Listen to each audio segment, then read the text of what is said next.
This is the L fence which you should build for your table saw and or router table, because that's right, it fillets, it chops, it dices, it slices, it never stops, it lasts a lifetime and it mows your lawn. I'm making this from some offcuts of form ply. It has a phenolic coating on it which gives it the black exterior, but any plywood, MDF or melamine would work just fine.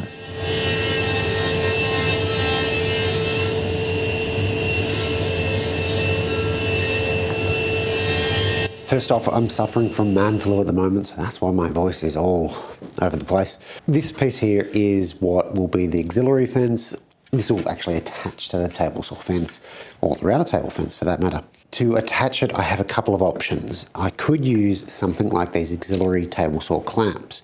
They take it's about a 9mm hole, like so, and then just clamp onto the fence. The only problem with this is it will require kind of a certain size or certain height block. So if I was to put a hole there, it's going to bottom out real quickly. This would have to be quite thin or quite short. Another way would be to get a smaller block and attach it, either glue or in this case screws, and drill the hole on that, in that, and then have it mounted to my fence like so. That's a perfectly good way to do it. The way that I'm actually going to do it though is with these micro jig dovetail clamps. If you're not familiar, this is a match fit clamp. It has a dovetail shape to the clamp head and it uses a regular 14-degree dovetail bit, regular for router bits that is. Now this bit is one of their bits, it just has a slight round over that you'd never use for joinery, but for the purpose of clamps, their clamps, works really well. This is a good alternative to embedded T-track in some applications. The advantage of the dovetail clamp is that because this can slide up and down the whole thing, I can adjust this up and down for some situations where I might need to clear something. I've used this at the router table before, this type of thing at the router table before, where I want to use just this fence, not the L section of it. And having that raised up allows me to flush trim a lot easier at the router table. So it's not required. You could even do both and have multiple mounting options. You could probably do a similar thing with T-track clamps if you've got the appropriate router bit to create a T-slot. Now, I do recognize that these are pretty expensive clamps for what they are, but I've had them a while when they weren't quite as expensive and they work great for a variety of jigs. So your mileage might vary, you might prefer a more standard T-track clamp, but the principle is the same.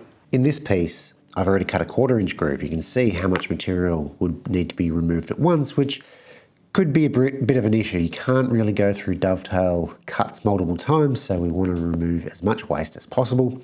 I'm actually going to do it in 2 steps, so I'll lower the 1/4-inch bit a little bit more, and then you can see I'll make a groove like this in our workpiece. Because this piece is plenty wide, I can run it through short edge, just with a couple of push blocks. The fence is set to about 200mm. You can make it really whatever you want, but 200mm makes it pretty versatile for clamping to other fences. So what I'll do is one pass in this direction, flip the whole thing around, another pass, raise the bit up to 3/8 of an inch tall, then do another pass, and then I'll switch over to the match fit bit without moving the fence at all. For the second pass, I'm using stacked setup blocks to give me the height that I want.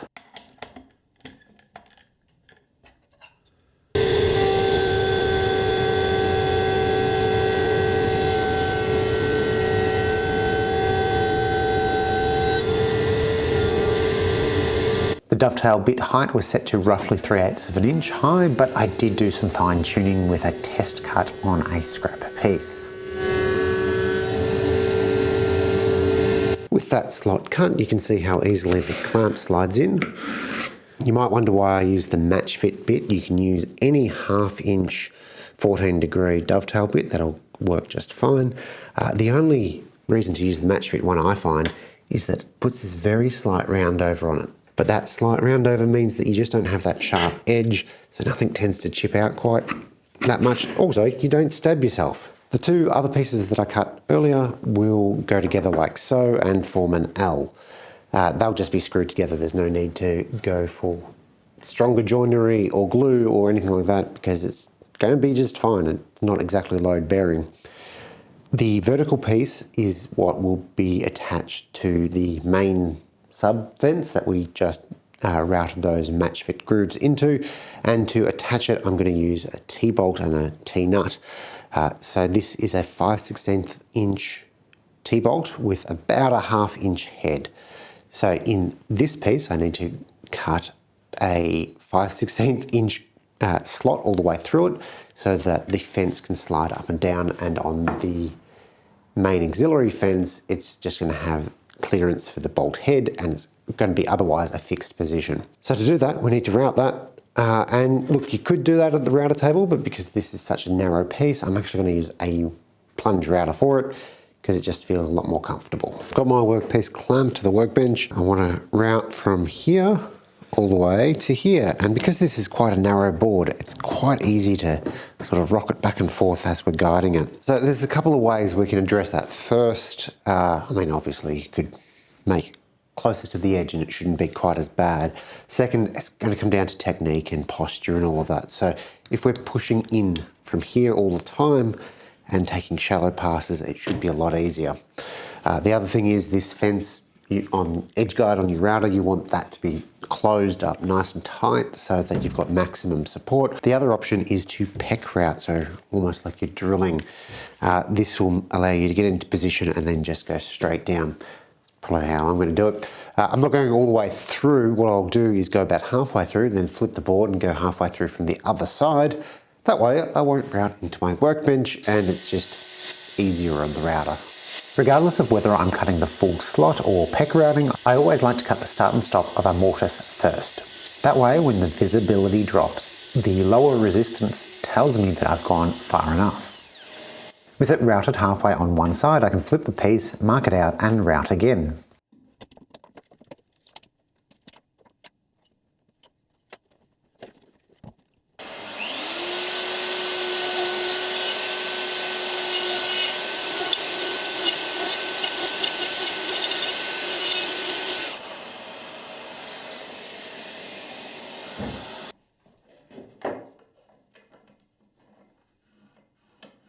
On the main fence piece, the matching holes need to be drilled for the head of the T-bolt. 2 slightly overlapping shallow holes are drilled with a 1/2 inch bit for the head. This is about 4mm deep. Then a through hole, 5/16 of an inch, is drilled for the bolt's shank. Before joining the L pieces together, I use the router table to add a very shallow rebate to the horizontal piece. I somehow managed to not record drilling 4 holes and then adding 4 screws to attach this. The point of the rebate on this piece here was that it just makes attaching this piece easier. Gives me a nice positive reference. Probably could have gone a little bit deeper than that if I'm being honest with the rebate. I can recreate it. Yeah. Installation is about as simple as it gets. Main section just gets clamped to the fence. You could move these clamps up and down, doesn't really matter. Section, the L section, bolt goes in one side, then you have the L section that goes onto said bolts, and then depending on the task you'll adjust this fence up and down. It's all well and good that you know how to build the fence and how to attach it to your saw, but how do you actually use it? What do you use it for? Well, in my case, I'm going to use this section, so this is just the auxiliary fence, to underbevel some tabletops. Let me go grab one. Now, I'm not quite ready to cut this one down yet, so I'll use a scrap to demonstrate it, but this needs to go through the table saw like so. The table saw blade is angled, so it's, I don't know, 5 degrees, something like that. You're not going to find a router bit with just a 5-degree chamfer on it, because that would be massive to accomplish anything. Pressure can be put into the fence because it's tall and it's secure, and that makes this fairly safe, and that'll give us a very lovely soft underbevel. Now you can do the same thing with hand planes. This is just quicker and more consistent.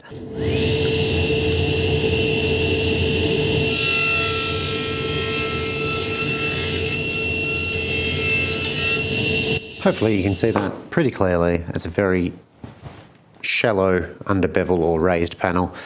Raise the blade up higher, move the fence over, you get different angles.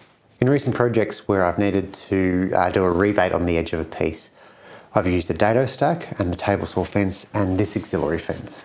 This has allowed me to bury the dado stack partially into the fence. So perhaps I had a 15mm dado stack set up, but I only needed a 12mm rebate.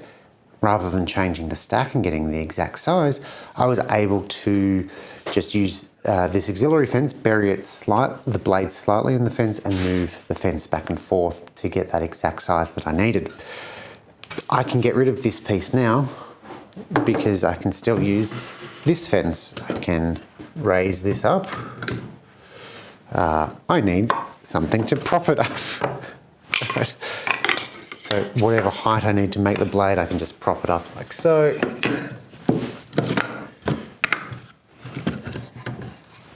Clamp it down and have it over the blade. So only part of the blade needs to be exposed. I can cut a rebate that is whatever that exposed amount is, which is exactly what this achieves. But this one I had to cut into it first to be able to do that because it couldn't slide up and down like this can because of those match fit clamps. I've just got a normal blade in here because I don't really need to demonstrate that, I don't think. I'll demonstrate it, okay. The auxiliary fence just needs to be lower than the edge of this scrap piece. That's what I'm going to demonstrate on. And however far over we move this is however far the rebate's going to be. So if it was like so, it's a 0 rebate. If we go about there, that's going to be slightly less than 1/8 of an inch or the thickness of this blade.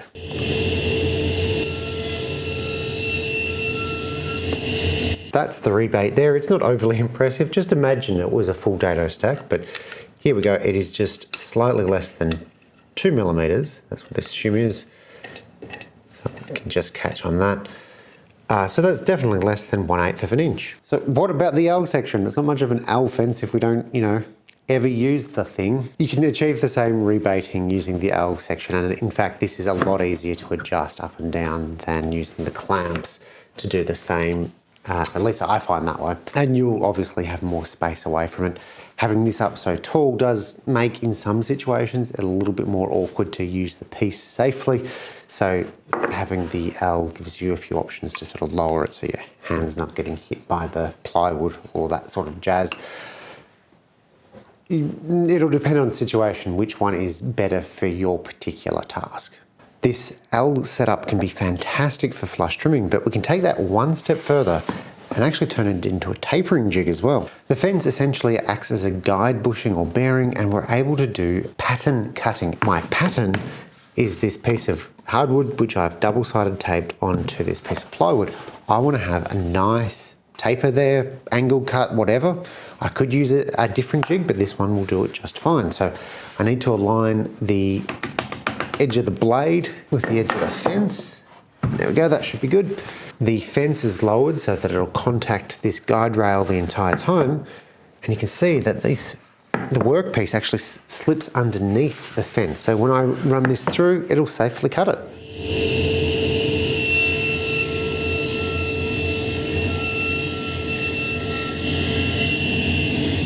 Now that is a pretty good taper, and that is the piece that just got cut off.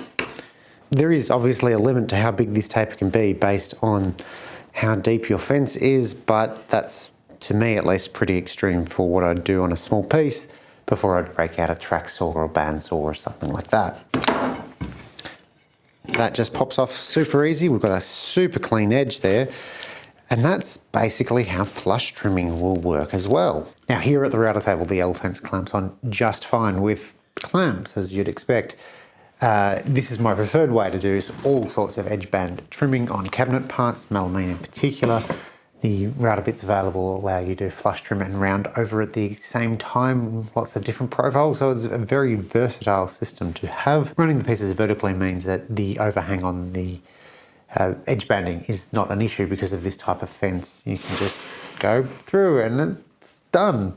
Really is quite a versatile fence system. Highly recommend it. So don't be a loser and build an L fence today.